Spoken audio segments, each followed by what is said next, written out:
ఇప్పుడంటే మీ అన్నయ్య చేత గోరింటాకు పెట్టించుకుంటున్నావు. రేపు పెళ్ళయి అత్తారింటికి వెళ్ళాక ఎలా పెట్టించుకుంటావు? అత్తారింటికే కాదు, ఈ ప్రపంచంలో ఎక్కడికి వెళ్ళినా కూడా పుట్టినరోజున అన్నయ్య దగ్గరకు వచ్చి గోరింటాకు పెట్టించుకుంటాను. అన్నయ్య నాకు గోరింటాకు పెట్టకపోయినా, నేను అన్నయ్యకి రాఖీ కట్టకపోయినా అదే నా ఆఖరి పుట్టినరోజు అవుతుంది. ఏం మాటలమ్మావి? అలాంటి రోజు రాదులే అన్నయ్య, ఏదో మాట వరుసకి. మాట వరుసకు కూడా అలాంటి మాటలు నీ నోటి నుంచి రాకూడదు, సరేనా?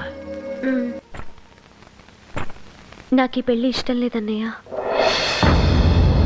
అదేంటమ్మా, నువ్విష్టపడ్డావనే కదా ఇదంతా చేశాను. అంటే నాకు పెళ్లి చేసి పంపించేయాలని తొందరపడుతున్నావా? తొందర కాదమ్మా, బాధ్యత. ఎప్పటికైనా ఆడపిల్లకి పెళ్లి చేసి అత్తారింటికి పంపించాలి కదా. అమ్మా నాన్న ఉన్నా కూడా ఇదే కదా చేసేవాళ్ళు. వాళ్ళుంటే నాకే కాదు, నీకు పెళ్లి చేసేవారు. ముందు నీ పెళ్లి కానివ్వమ్మా. నీ పెళ్లి విషయం తెలితేనే నా పెళ్లి. ఎప్పుడు చేసుకుంటావు చెప్పు? చేసుకుంటానమ్మా.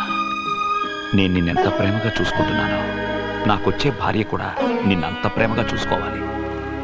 అలాంటి అమ్మాయి దొరికినప్పుడు తప్పకుండా చేసుకుంటాను. ఒకవేళ అలాంటి అమ్మాయి దొరకపోతే? ఎప్పటికీ పెళ్లి చేసుకోను. ఏంటన్నయ్య ఇది?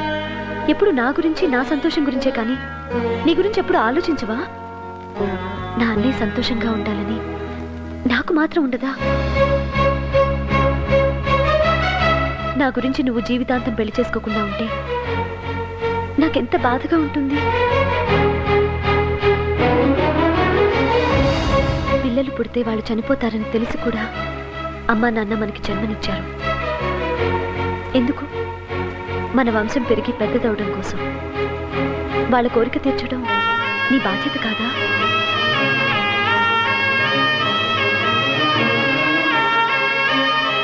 నీకు పెళ్ళొద్దంటే నాకు వద్దు. జీవితాంతం ఇలా అన్నా చెల్లెలుగానే ఉండిపోతాం.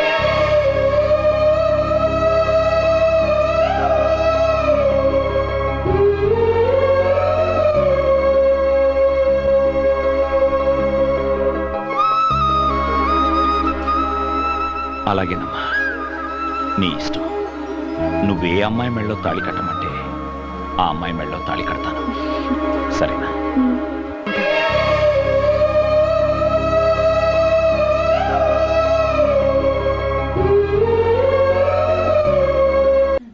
హాయ్ ఫ్రెండ్స్, అందరూ ఎలా ఉన్నారు?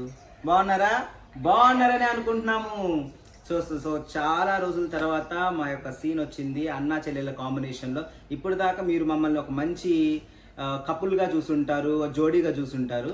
ఈ జోడీలో అన్నా చెల్లి క్యారెక్టర్ అనమాట. సో గోరింటాకు సినిమా ఒకప్పట్లో మంచిగా హిట్ అయిన సినిమా అనమాట. సో ఆ హిట్ అయిన సినిమా నేను అన్నగా రాజశేఖర్ గారిగా అండ్ అలాగే జాస్మిన్ గారిగా రాధా చేస్తుంది. సో ఎలా అనిపించింది మీకు ఈ సీన్? బాగుందని అనుకుంటున్నాను. ఇలాంటి ఎన్నో సీన్స్ ఇంకా ఉన్నాయన్నమాట, చేశాము. సో అవన్నీ 1 by 1 రిలీజ్ కాబోతున్నాయి. సో అవన్నీ కూడా చూడండి, లైక్ చేయండి, షేర్ చేయండి, కామెంట్ చేయండి. రాధా ఛానల్ సబ్స్క్రైబ్ చేసుకోండి అండ్ అలాగే నా ఛానల్ కూడా సబ్స్క్రైబ్ చేసుకోండి, Radha ideas all time musics. And అలాగే ఇలాంటి ఎన్నో వీడియోస్ మళ్ళీ మీరు కావాలనుకుంటే మమ్మల్ని ఫాలో అవుతుండాలి. ఫాలో అవ్వాలంటే సబ్స్క్రైబ్ ఖచ్చితంగా చేయాలి. అండ్ అలాగే నచ్చిన వీడియోని మాత్రం షేర్ చేయడం మాత్రం అస్సలు మర్చిపోకండి, ఓకేనా? అండ్ చాలా రోజుల తర్వాత అయితే మా ఇద్దరు కాంబినేషన్ లో సీన్ అయితే వచ్చేసింది. ఆ సాంగ్స్ చేసి సీన్స్ చేసి చాలా గ్యాప్ వచ్చింది. అన్న ఇంటి పనిలో బిజీ అయిపోయారు, సో నేను కొంచెం షూటింగ్స్ లో బిజీ అయ్యాను. దానివల్ల చాలా గ్యాప్ వచ్చింది. చాలా గ్యాప్ తర్వాత మళ్ళీ షూట్ లో కలుసుకొని మేము కలిసి చేయడం చాలా హ్యాపీగా ఉంది మాకు. మీరు కూడా హ్యాపీగా ఫీల్ అయ్యి ఈ సీన్ మొత్తం చూసి మంచి కమెంట్ పెడతారని మనస్ఫూర్తిగా కోరుకుంటున్నాను. అండ్ ఇంకో విషయం ఏంటంటే, మేము ఇల్లు కట్టుకున్న తర్వాత, ఇంట్లో జాయిన్ అయిన తర్వాత ఫస్ట్ గా చేసిన సీన్ ఇదే అనమాట. అవును, ఇంట్లో చేసిన ఫస్ట్ వీడియో. సో మా సొంత ఇల్లు చేసిన ఫస్ట్ వీడియో. అండ్ అలాగే ఈ సీన్ లో మా ఇల్లు చూసారు కదా, అంటే ఇంకేం సర్దుకోలేదండి, అక్కడ సామాన్ అక్కడే ఉంది, బట్ అక్కడక్కడ మేనేజ్ చేసుకుని చేసాము. సో ఎలా అనిపించిందో మా ఇంటి గురించి కూడా కామెంట్ పెట్టండి. ఇల్లు కూడా ఎలా ఉందో కమెంట్ చేయండి. మా ఇంటి వీడియోస్ చూడాలనుకుంటే పల్లె వెలుగు ఛానల్లో ఉంటాయి, చూసి సబ్స్క్రైబ్ చేసుకోండి, లైక్ చేయండి, షేర్ చేయండి, కమెంట్ చేయండి.